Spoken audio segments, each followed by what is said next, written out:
Before the incident occurred, I was working just a normal day down at the zip line. So I was just shuttle driving. We heard a plane come in, and he was flying pretty low, and we heard a stall. The plane just kind of disappeared, dropped below the trees, went quiet, and we knew something had gone wrong. When that happened, I looked at Shannon and I went, "Did that plane just crash?" And she kind of had this look on her eyes, and she went, "Yeah, I think so." And we just immediately kind of jumped into action. My initial thought was, okay, who can I take with me? And I asked if anyone had any medical experience, and Tammy raised her hand and said that she was a nurse. And I was like, perfect, come with me. When I got to the river, you could see really two people holding on to the tundra tire of what was clearly a flipped over plane. I had waded out as far as I possibly could without putting myself at risk and becoming another victim. At that point, the river was maybe 50 to 60 feet across, and they were in the middle of the river.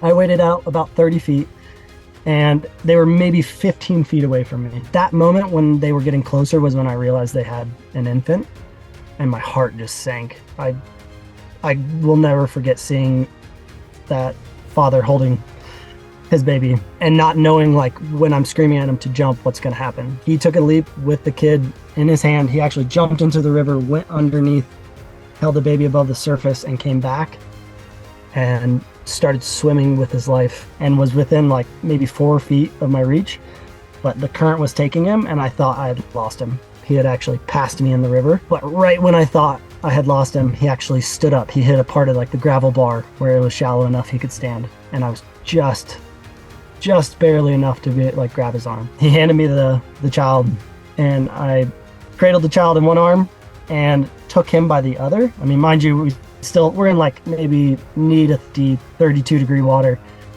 and so he starts walking, and we just kind of slowly make our way. Baxter, who was there, had a hold of the rope and was pulling me in, and I was able to actually pass off the gentleman to Baxter when we got closer.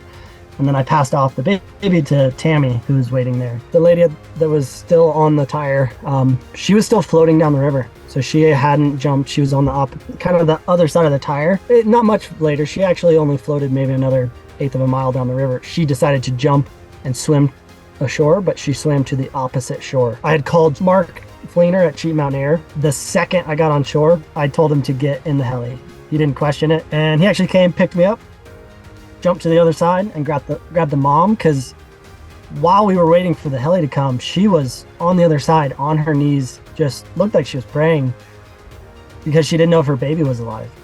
She could see her husband laying on the ground, but she couldn't see her baby, and we were really worried that she was going to try to swim. The child, I think, sustained the worst injury. I think it was a 7-month-old, and he had a pretty large contusion on his forehead. I did follow up later, and he was in the NICU for a while, but was eventually released. Now it's been time. I've had a lot of time to process it and think about it, but I didn't feel like a hero. I felt like I just did what I was supposed to do.